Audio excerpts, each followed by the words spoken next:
अस्सलाम वालेकुम student and welcome to my channel. तो स्टूडेंट, अगर आप जर्मनी में स्कॉलरशिप बेस पे अप्लाई करना चाहते हैं तो किस तरह से आपने बैचलर में अप्लाई करनी है, मास्टर में अप्लाई करनी है और पीएचडी में अप्लाई करनी है, इसमें किस तरह से आपने अप्लाई करना है, कौन कौन सी एलिजिबिलिटी क्राइटेरिया होगा, उसके अलावा स्कॉलरशिप बेनिफिट्स कौन कौन से मिलेंगे, कौन कौन से डॉक्यूमेंट रिक्वायर्ड होंगे अगर आप जर्मनी के किसी भी स्कॉलरशिप या यूनिवर्सिटी में अप्लाई करना चाहते हैं, उसके बाद आपने अप्लाई किस तरह करनी है, ये ईच एंड एवरीथिंग आपको इस वीडियो में आपको समझाने जा रहा हूँ, बताने जा रहा हूँ। आपने वीडियो को एंड तक देखना है। इंशाल्लाह आपको फिर तमाम तर जो भी आपके क्वेश्चन होंगे जर्मनी के रेलिवेंट, स्कॉलरशिप के रेलिवेंट या एडमिशन रेलिवेंट, आपको सब कुछ समझ आ जाएगा।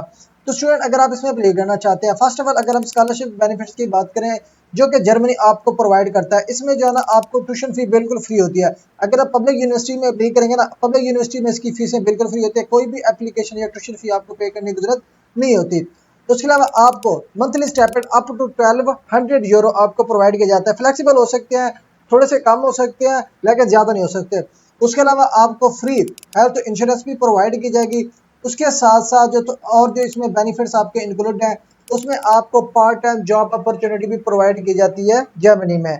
उसके अलावा अगर आप रेजिडेंट परमिट लेना चाहें या स्टडी के बाद अपना वर्क वीज़ा लेना चाहें तो ये भी ऑप्शनली के तौर पर आप यहाँ पे ले सकते हैं। मीन वहाँ पे रिहायश पीआर भी ले सकते हैं, आप वहाँ पे जॉब वर्क वीज़ा भी ले सकते हैं आफ्टर ग्रेजुएशन, जब आपकी डिग्री कंप्लीट हो जाती है। अब यहाँ पे बेसिक रिक्वायरमेंट आ जाती है जी, कौन इसमें अप्लाई कर सकता है, एलिजिबिलिटी क्या है।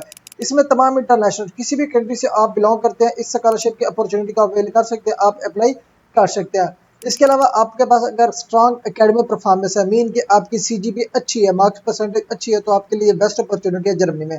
अगर आप इसमें अप्लाई करना चाहते हैं तो इसमें इंग्लिश और जर्मन लैंग्वेज की प्रोफिशिएंसी कंपलसरी होती है, ठीक है, जिसमें आयल्स हो गया, टोफल हो गया, टेस्ट डीएफ हो गया। उसके अलावा आपके पास कौन से डॉक्यूमेंट्स होने चाहिए, मोटिवेशन लेटर होना चाहिए, सीवी होना चाहिए, रिकमेंडेशन लेटर होना चाहिए।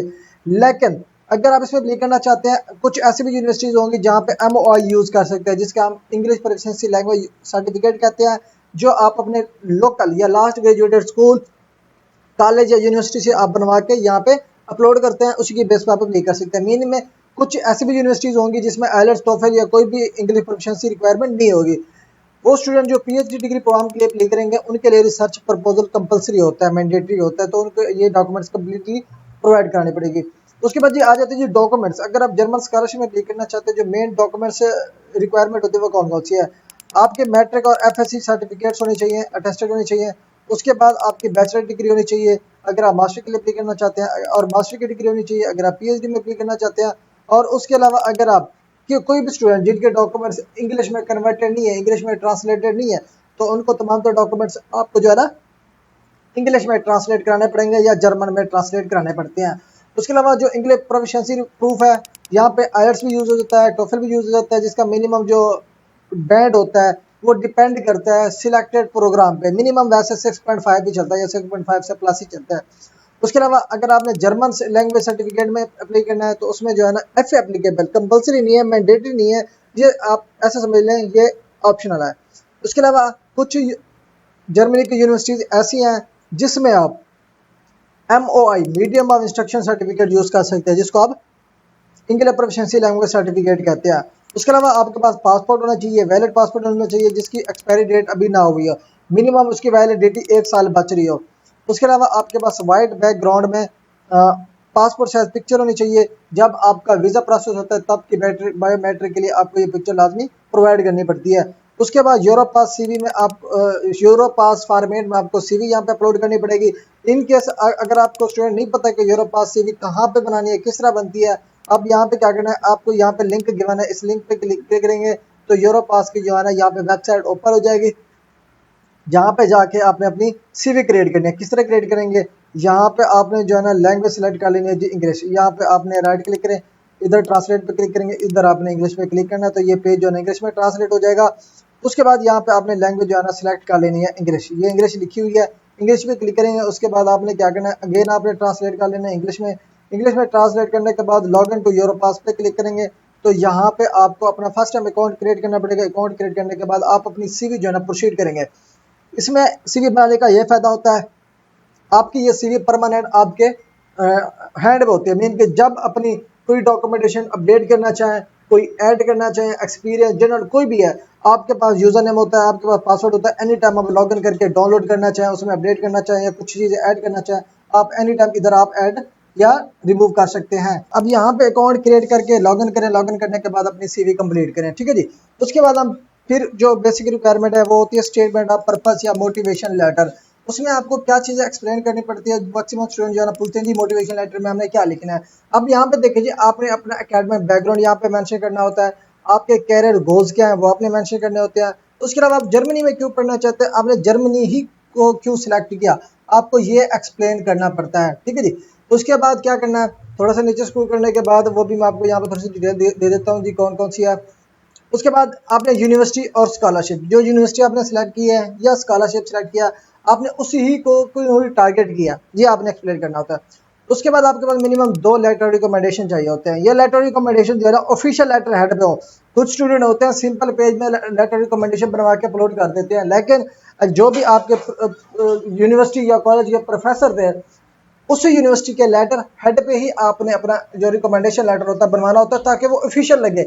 उधर यूनिवर्सिटी मेंशन होते हैं, यूनिवर्सिटी का लोगो मेंशन होता है, यूनिवर्सिटी की ऑफिशियल जो इन्फॉर्मेशन होती है फॉर कॉन्टैक्ट या फॉर वेरिफिकेशन, लाइक ईमेल हो गया, पर्सनल इन्फॉर्मेशन हो जाएगी जिसमें कॉन्टैक्ट नंबर हो गया, ईच एंड एवरीथिंग यहाँ पे वो मेंशन होते हैं फॉर इजी।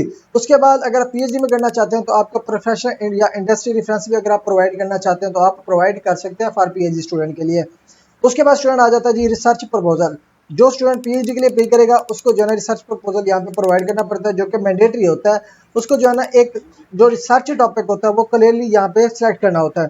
उस रिसर्च टॉपिक में आपने क्या क्या मेंशन करनी होती है, उसमें ऑब्जेक्टिव्स क्या, आपके रिसर्च के ऑब्जेक्टिव क्या होंगे, आपका मेथोडोलॉजी क्या होगा, किस तरह से आपने ये रिसर्च को लेकर जाना है, और उस आप क्या एक्सपेक्ट कर रहे हैं उसके रिजल्ट्स क्या होंगे। मीन के एक आपने रिसर्च टॉपिक सिलेक्ट कर लिया, रिसर्च टॉपिक सेलेक्ट करने के बाद उसकी मेथोडोलॉजी, आपने किस तरह से उस रिसर्च टॉपिक को लेकर जाना है, कौन कौन से स्टेप आपने फॉलो करने हैं, क्या क्या काम करना है क्या नहीं करना, ये ईच एंड एवरीथिंग आपने मेथोडोलॉजी में मेंशन करना है।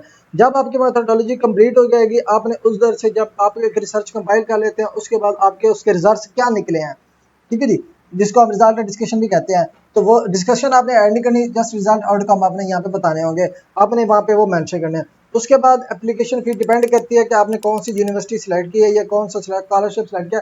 स्कॉलरशिप में मेनली कोई यूनिवर्सिटी की एप्लीकेशन फ़ी नहीं होती, और लेकिन यूनिवर्सिटी की कुछ यूनिवर्सिटी ऐसी होती है जिसमें आपको एप्लीकेशन फ़ी भी पे करनी पड़ती है। उसके बाद स्कॉलरशिप जो रेलिवेंट स्पेसिफिक डॉक्यूमेंट्स होते हैं वो होता है जी आपका दाद। अगर आप दाद स्कॉलरशिप में अप्लाई करेंगे ना, जिसको हम डार्ट भी कहते हैं, डार्ट स्कॉलरशिप में अगर आपने अप्लाई करना है, इसके एप्लीकेशन फॉर्म होते हैं जो कि आपको डाउनलोड करके फिलअप करनी पड़ती है, फिलअप करने के बाद आपको सबमिट करनी होती है। उसके बाद आपके पास वर्क एक्सपीरियंस, जो स्टूडेंट चाहे एफएससी का स्टूडेंट है, बैचलर का स्टूडेंट है या मास्टर का स्टूडेंट है, अगर उसके पास वर्क एक्सपीरियंस है, कोई भी है, एजुकेशनल रेलिवेंट है या कोई वॉलंटियर वर्क है, जो भी है आपने वो भी यहाँ पे आपने अटैच करना है, अपलोड करना है। अब वो एक्सपीरियंस कौन कौन सा हो सकता है, लाइक वॉलंटियर वर्क हो गया या एक्स्ट्रा करिकुलर जो एक्टिविटीज़ होती हैं वो, उसकी सर्टिफिकेट्स अगर आपके पास हैं पड़ी तो आपने वो भी यहाँ पे यूज़ करनी है। उसके बाद स्टूडेंट आपके पास जो वीज़ा होता है ना, पहले तो यूनिवर्सिटी प्रोसेस होता है, लेकिन जो वीज़ा स्टेज आता है ना आपके लिए, जो अप्रॉक्सीमेट आपको ब्लॉक अकाउंट की पर ईयर फीस चाहिए होती है वो होती है 11,208 यूरो। अगर मैं इसको पीकेआर में कन्वर्ट करके दिखा सकूँ, क्योंकि पाकिस्तान स्टूडेंट अप्लाई करते हैं तो पाकिस्तान स्टूडेंट का मैं यहाँ पे पीकेआर में कन्वर्ट करूँ तो अप्रॉक्सीमेट आपके अकाउंट में, जो कि ब्लॉक अकाउंट के में होनी चाहिए, अप्रॉक्सीमेट 35 लाख रुपए आपके अकाउंट में पड़ी होनी चाहिए अमाउंट पर ईयर, ठीक है जी। स्कॉलरशिप सेपरेट चीज़ है, लेकिन ये चीज़ें कंपलसरी होती हैं बिफोर आपका वीज़ा, ये वीज़ा स्टेज के लिए ये डॉक्यूमेंट रिक्वायरमेंट होती है। उसके बाद स्टूडेंट हम बात करते हैं जी स्कॉलरशिप कौन कौन से है, ये तो मैंने जनरल डिटेल बता दी कि ये स्कॉलरशिप है, ये एलिजिबिलिटी, ये बेनिफिट्स है। उसके बाद चलते हैं जी बेसिक कौन कौन से स्कॉलरशिप अपॉर्चुनिटी आपके लिए अवेलेबल होते हैं। तो ये स्टूडेंट स्कॉलरशिप की लिस्ट है जो कि तमाम इंटरनेशनल स्टूडेंट को स्कॉलरशिप प्रोवाइड करता है, जिसमें डार्ट स्कॉलरशिप हो गया, हेनरी बोल्ट स्कॉलरशिप हो गया, कॉनरेड स्कॉलरशिप हो गया, फ्रेडरिक स्कॉलरशिप हो गया, रोजा लग्जमबर्ग स्कॉलरशिप होगा, इरास्मस स्कॉलरशिप होगा, और university specific scholarship like TU Munich scholarship होगा और या हेडलबर्ग स्कॉलरशिप हो गया। ये अप्रॉक्सीमेट जो है ना आपको 7 स्कॉलरशिप बल्कि 10 स्कॉलरशिप यूनिवर्सिटी स्पेसिफिक के साथ तमाम इंटरनेशनल स्टूडेंट को प्रोवाइड किए जाते हैं। अगर आप इस अपॉर्चुनिटी को अवेल करना चाहते हैं, आप इनमें से किसी भी स्कॉलरशिप को टारगेट करके अप्लाई कर सकते हैं। अप्लाई करने का क्या मेथड है, इनके लिंक यहाँ पे गिवन है, सिंपल आपने क्या करना है उस पर क्लिक करना है। अब जैसे ही कर्सर यहाँ पे लेके आएंगे ये रेड में कन्वर्ट हो जाएगा, सिंपली क्लिक करेंगे, इसकी ऑफिशियल वेबसाइट जो है ना यहाँ पे ओपन हो जाएगी। अब जैसे कि स्क्रीन पे देख सकते हैं, यहाँ पे जो डॉट का जो एप्लीकेशन पोर्टल है वो यहाँ पे आपके पास ओपन हो चुका है। यहाँ पे देखिए जी, study scholarship, master study for all academic session, research grant in Germany, study scholarship for STEM discipline. जो भी आपको लगता है स्पेसिफिक कोर्स जिसमें आप फिट बैठते हैं, आपकी प्रोफाइल फिट होती है, आपने उसी को टारगेट करके उसका एप्लीकेशन प्रोसीजर करना है। अब उसको सिलेक्ट किया, उसके बाद यहाँ पे आपको स्कॉलरशिप का ओवरव्यू मिल जाता है। यहाँ पे यहाँ पे कोर्स कौन कौन से हैं, आर्किटेक्चर, फाइन आर्ट हो गया, परफॉर्मिंग आर्ट हो गया, म्यूजिक हो गया। उसके अलावा व्हाट कैन बी फंडेड, कौन कौन से बेनिफिट्स आपको प्रोवाइड किए जाते हैं। इसमें आपको जो स्टाइपेंड प्रोवाइड किया जाता है, ईच एंड एवरीथिंग यहाँ पे आपको मेंशन की गई है कि क्या क्या है। उसके बाद वैल्यू क्या होगी स्कॉलरशिप की, 992 यूरो पर मंथ आपको दिए जाएंगे। हेल्थ इंश्योरेंस की प्रोवाइड की जाएगी, इनकेस कोई एक्सीडेंट होता है वो आपको प्रोवाइड किए जाएंगे। टू एंड फ्रॉम टिकट आपको दी जाएगी। उसके अलावा आपको स्टडी अलाउंस 460 यूरो वो भी दिए जाएंगे। उसके अलावा मंथली रेंट आपको दिया जाएगा, मंथली अलाउंसेस आपको प्रोवाइड किए जाएंगे। इनकेस अगर आप डिसेबल हैं तो उसके भी आपको फाइनेंशियल सपोर्ट प्रोवाइड की जाएगी। उसके अलावा और भी बहुत सारे बेनिफिट्स हैं, यहाँ पे आप देख सकते हैं, ईच एंड एवरीथिंग आप यहाँ पे देख सकते हैं। आपने फर्दर इन्फॉर्मेशन इसकी पढ़ लेनी है।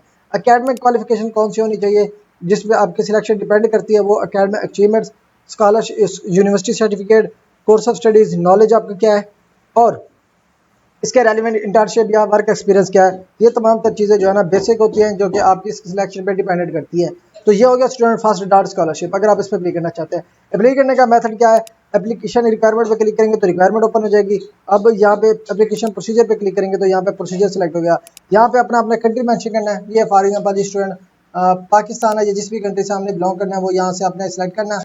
लाइक यहाँ पे हम कोई पहला सेलेक्ट कर लेते हैं अफगानिस्तान। शो एप्लीकेशन प्रोसीजर, यहाँ पे आपका प्रोसीजर ओपन हो जाएगा ईच एंड एवरीथिंग का, ठीक है जी। ये सारा कुछ आपको यहाँ पे मिल जाएगा। सेम इसी तरह से कोई भी कंट्री आपने यहाँ पे सेलेक्ट कर लेना है एप्लीकेशन प्रोसीजर पे। अब यहाँ पे आप वो सिलेक्ट कर लेंगे, ठीक है जी। कॉन्टैक्ट इन्फॉर्मेशन लेनी हो, सबमिटिंग एप्लीकेशन किस तरह करनी है, वो यहाँ पे आपको नोट्स यहाँ पे गिवन है, ठीक है जी। अब जिस भी कंट्री से बिलोंग करते हैं आपने यहाँ पे सिर्फ अपना कंट्री मेंशन करना होगा। उसके बाद आ जाता है जी second scholarship, Heinrich Boll foundation scholarship. इस पर आपने क्लिक करना है। अब इस पर क्लिक करेंगे तो इसकी ऑफिशियल वेबसाइट ओपन हो जाएगी। अब ये स्कॉलरशिप कौन कौन से हैं, जो अंडर ग्रेजुएट, मास्टर और पीएचडी के लिए तमाम इंटरनेशनल स्टूडेंट को प्रोवाइड किए जाते हैं। तो उसकी क्या क्या डिटेल्स है आपको यहाँ पे गिवन है, ठीक है जी। यहाँ पे लाइक एप्लीकेशन का डेडलाइन क्या होगा, फोकस ग्रुप कौन से होंगे, ऑनलाइन एप्लीकेशन पोर्टल किस तरह सबमिशन करना है, सिंपल इस पर आपने क्लिक करना है। इस पर क्लिक करेंगे, थोड़ा सा नीचे स्क्रॉल करेंगे तो यहाँ पे स्टेप बाय स्टेप यहाँ पे गाइड भी आपको यहाँ पे मिल जाती है। किस अब फॉर एग्जांपल एप्लीकेशन प्रोसेस में आ जाना, यहाँ पे नीचे रजिस्टर पे क्लिक करेंगे तो यहाँ पे इसका पोर्टल ओपन हो जाएगा जहाँ से आपने एप्लीकेशन सबमिट करनी होगी। उसके बाद फर्दर डिटेल आप यहाँ पे देख सकते हैं। मैं यहाँ पे रजिस्टर पे क्लिक करता हूँ जी, मैं इसमें अप्लाई करना चाहता हूँ, रजिस्टर पे क्लिक करूँगा तो यहाँ पे इसका पोर्टल जो है ना ओपन हो जाएगा। फर्स्ट टाइम हम अप्लाई करे होंगे तो यहाँ पे हमने क्या अपना फर्स्ट अपना अकाउंट क्रिएट करना, अकाउंट क्रिएट करने के बाद अपनी एप्लीकेशन सबमिट करनी होगी, ठीक है जी। ये हमारा हो गया सेकंड स्कॉलरशिप। उसके बाद स्टूडेंट आ जाता है जी हमारा कॉन्रेड स्कॉलरशिप। इस पर हमने क्लिक करना है तो यहाँ पे इसका पोर्टल भी यहाँ पे सेपरेट हमारा ओपन हो जाएगा। ये फॉर इंटरनेशनल स्टूडेंट, यहाँ पे कंप्लीट इन्फॉर्मेशन गिवन है। आप यहाँ पे बेनिफिट्स भी देख सकते हैं, कौन देख रहा है इसके लिए, हु आर लुकिंग। उसके बाद बेनिफिट्स ऑफ द स्कॉलरशिप। उसके बाद ये आपने पढ़ लेनी है, ज़्यादा अगर मैं बताता चलूँ तो वीडियो लंबी हो जानी है। उसके बाद अप्लाई का मेथड क्या होगा, सिंपली अप्लाई करने के लिए आपने किस तरह करनी है, ईच एंड एवरीथिंग इसी सेक्शन में आपको मिल जाती है। कौन कौन से डॉक्यूमेंट्स रिक्वायर्ड होंगे वो भी यहाँ पे आपको मिल जाते हैं। उसके बाद कॉन्टैक्ट फॉर एप्लीकेंट्स, अगर आप कॉन्टैक्ट करना चाहते हैं तो वो भी यहाँ पे गिवन है, आप कॉन्टैक्ट भी कर सकते हैं। अप्लाई करने के लिए ये पोर्टल गिवन है, इस पोर्टल पे आपने जाके अप्लाई करनी होगी, ठीक है जी। ये पोर्टल यहाँ पे हमारा ओपन हो रहा है। हर स्कॉलरशिप का आपको अकाउंट क्रिएट करना होता है एप्लीकेशन सबमिशन करने के लिए। उसके बाद स्टूडेंट हमारा जो स्कॉलरशिप है वो है फ्रेडरिक एबर्ट स्कॉलरशिप। इस पर क्लिक करना है तो ये हमारा इसका सेपरेट पोर्टल ओपन हो जाएगा। ये हमारा पोर्टल ओपन हो चुका है। इधर से आपने मजीद इन्फॉर्मेशन देखनी है, सारी कुछ ईच एंड एवरीथिंग आपको यहाँ पे इसकी डिटेल मिल जाती है। उसके बाद आपने स्कॉलरशिप डिपार्टमेंट में जाना है, वहाँ से जाके अपनी एप्लीकेशन सबमिट करनी होगी। जैसे कि ये पोर्टल हमारा ओपन हो चुका है, जो कि ऑलरेडी मैंने ओपन किया था, अभी ओपन हो चुका है। यहाँ पे आपने फर्स्ट रजिस्ट्रेशन करनी होती है। रजिस्ट्रेशन करने के बाद ईच एंड एवरीथिंग पुट करने के बाद आपका फर्दर जो प्रोसीजर होता है सबमिशन का, वो यहाँ पे आपको स्टार्ट करना होता है। ये हमारा स्टार्ट हो चुका है। ये फार्म होगा जो कि आपको फिलअप करना होता है रजिस्ट्रेशन में। यहाँ पे आपने सेलेक्ट करना है स्टार्ट, यहाँ पे स्टडी, डॉक्टरेट है या वोकेशन है, जो भी आपने यहाँ पे मेंशन करना है। उसके बाद यहाँ पे फ्रेडरिक वो भी यहाँ पर ओपन हो चुका है इंग्लिश में, ये क्या प्रोवाइड कर रहे हैं आपको। उसके अलावा एप्लीकेशन रिक्वायरमेंट क्या क्या है, उसके अलावा टाइम ऑफ एप्लीकेशन क्या है, एप्लीकेशन का प्रोसीजर क्या है, वो भी यहाँ का गिवन है, ठीक है जी। अब यहाँ पे देखिए जी, यहाँ पे इन्फॉर्मेशन, इस पर क्लिक करेंगे तो जर्मन लैंग्वेज है तो वहाँ इन्फॉर्मेशन ओपन हो जाएगी। डेडलाइन देखनी है तो यहाँ पे क्लिक करेंगे तो यहाँ पे डेडलाइन स्केड्यूल यहाँ पे आपका ओपन हो जाएगा, प्रोसीजर यहाँ पे आपको गिवन है, ठीक है जी। उसके बाद कौन सा स्कॉलरशिप है, वो है जी रोज लग्जमबर्ग फाउंडेशन स्कॉलरशिप। इस पर क्लिक करेंगे तो यहाँ पे इसका पोर्टल स्पेसिफिक ओपन हो जाएगा। जहाँ पे आपने एप्लीकेशन प्रोसीड करनी है। उससे पहले हम इराज़मस को भी ओपन कर लेते हैं और यूनिवर्सिटी स्पेसिफिक TU मॉन्टो भी ओपन करते हैं और हेडलबर्ग भी ओपन कर लेते हैं। यहाँ पे जो है ना आपको एप्लीकेशन जो है ना फ्री मजीद जो एप्लीकेशन है फिलअप करनी होती है। अब यहाँ पे देखिए रोज़ा एग्जाम पर स्कॉलरशिप की डिटेल यहाँ पे ओपन हो चुकी है। सिलेक्शन क्राइटेरिया क्या होगा वो भी यहाँ पे गिवन है। एप्लीकेशन की डेडलाइन क्या है वो भी यहाँ पे आपको गिवन है। उसके अलावा स्कॉलरशिप की डिटेल क्या है वो भी आपको यहाँ पे गिवन है। उसके अलावा PhD स्कॉलरशिप कौन कौन से है, मोर इन्फॉर्मेशन पे क्लिक करेंगे वो ओपन हो जाएंगे। स्कॉलरशिप कॉन्टैक्ट करना चाहते हैं तो यहाँ पे मोर पे क्लिक करके उनका ऑफिशियल कॉन्टैक्ट या हेल्पलाइन नंबर पे आप कॉन्टैक्ट करके अपनी डिटेल फर्दर भी इस स्कॉलरशिप के रेलिवेंट आप ले सकते हैं। ठीक है जी। एप्लीकेशन पेज क्या है, यहाँ पे आ जाएंगे तो यहाँ से आपको eligibility criteria each and everything आपको यहाँ पे इस स्कॉलरशिप स्पेसिफिक डिटेल यहाँ पे आपको मिल जाएगी। यहाँ पे देखिए जी, ये सारा कुछ इस पोर्टल में आपको मिल जाता है। उसके बाद इराज़मस मंडस है। अगर आप इराज़मस मंडस में करना चाहते हैं फॉर मास्टर तो भी आप यहाँ पे अप्लाई कर सकते हैं, जिसमें आपका ट्रैवल भी फ्री है, वीज़ा भी फ्री है और लिविंग अलाउंसेस भी आपको यहाँ पे फ्री मिल रहे हैं। ये हो गया इराज़मस मंडस। उसके बाद आपका जो यूनिवर्सिटी है टेक्निकल यूनिवर्सिटी ऑफ म्यूनिच, उसमें आप अप्लाई करना चाहते हैं तो यहाँ पे वो भी आप इसमें अप्लाई सबमिट कर सकते हैं। किसी भी स्पेसिफिक डिग्री प्रोग्राम में बैचलर में करना चाहते हैं, मास्टर में करना चाहते हैं या PhD भी करना चाहते हैं, ईच एंड एवरीथिंग आप इसकी वेबसाइट को विजिट करके अपनी एप्लीकेशन यहाँ पे भी अपनी आप सबमिट कर सकते हैं। ईच एंड एवरीथिंग आपको यहाँ पे सेक्शन जो है ना मिल जाते हैं। उसके बाद हमारा जो स्कॉलरशिप है यहाँ पे हेडलबर्ग स्कॉलरशिप, इस पर आपने क्लिक करना है। ये भी ऑलरेडी मैंने आपको बता दिया है। ठीक है जी। ये स्कॉलरशिप ये बैचलर मास्टर और PhD के लिए होते हैं, तमाम इंटरनेशनल स्टूडेंट को जो प्रोवाइड किया जाता है। अगर आप इसकी यहाँ से इसको कॉपी करें, ठीक है जी, कॉपी करने के बाद सेपरेट वेबसाइट पर जाके इसको इंटर करें। इंटर करने के बाद ये है जो हेडलबर्ग यूनिवर्सिटी, इस पर आपने क्लिक करना है तो ये यूनिवर्सिटी यहाँ पे ओपन हो जाएगी, जहाँ पे अपनी एप्लीकेशन आपने सबमिट करनी है। स्टडी पे जाएंगे, स्टडी पे जाने के बाद अपना कोर्स सेलेक्ट करें, कोर्स सेलेक्ट करने के बाद इसका एप्लीकेशन जो है ना सबमिशन आपने सबमिट करनी है। सब्जेक्ट फाइंड करें, एप्लीकेशन एनरोलमेंट करें, इंटरनेशनल स्टडी या डॉक्टरल है, डेडलाइन क्या होगी, एडवाइजरी सर्विसेज लेना चाहते हैं वो भी ले सकते हैं, कोर्स का कैटलॉग लेना चाहते हैं तो वो भी यहाँ पे आप दे सकते हैं। इस पोर्टल पे आपको ये भी सेपरेट चीज़ें आपको यहाँ पे मिल जाएगी। इसका लिंक मैं दे दूंगा क्योंकि वहाँ पे गलत पुट किया हुआ था, तो मैं इसको अपडेट करके आपको यहाँ पे अटैच कर दूंगा, जिसको आपने क्लिक करना तो इसका पोर्टल भी यहाँ पे इजीली ओपन हो जाएगा। सेम इसी तरह से अगर अप्लाई करना चाहते हैं, अगर ओवरव्यू की बात करूँ डार्ट में करना तो ये पोर्टल के मैंने उसकी एलिजिबिलिटी चेक करनी है, रिक्वायरमेंट चेक करनी है, उसके बाद रिक्वायर्ड डॉक्यूमेंट्स आपने प्रिपेयर करने हैं, फिर आपने यूनिवर्सिटी में डायरेक्टली अप्लाई करनी है या थ्रो अगर डार्ट पोर्टल में अप्लाई करना चाहते हो तो थ्रो डार्ट पोर्टल के लिए आपने एप्लीकेशन सबमिट करनी है। उसके अलावा जो आप एप्लीकेशन सबमिट करें उसका स्केड्यूल आपने फॉलो करना है, एडमिशन डिसीजन को भी फॉलो करना है। उसके बाद डेडलाइन हर यूनिवर्सिटी पे डिपेंड करते हैं कि यूनिवर्सिटी आपने कौन सी सिलेक्ट की है, ईच एंड एवरीथिंग आपको वहाँ पे आपको डिटेल मिल जाती है। तो ये है ओवरऑल प्रोसीजर। अगर आप जर्मनी में पढ़ना चाहते हैं स्टूडेंट तो ये तमाम तर स्कॉलरशिप अपॉर्चुनिटीज़ होती हैं फॉर ऑल इंटरनेशनल स्टूडेंट, जो कि तमाम इंटरनेशनल स्टूडेंट को प्रोवाइड की जाती हैं।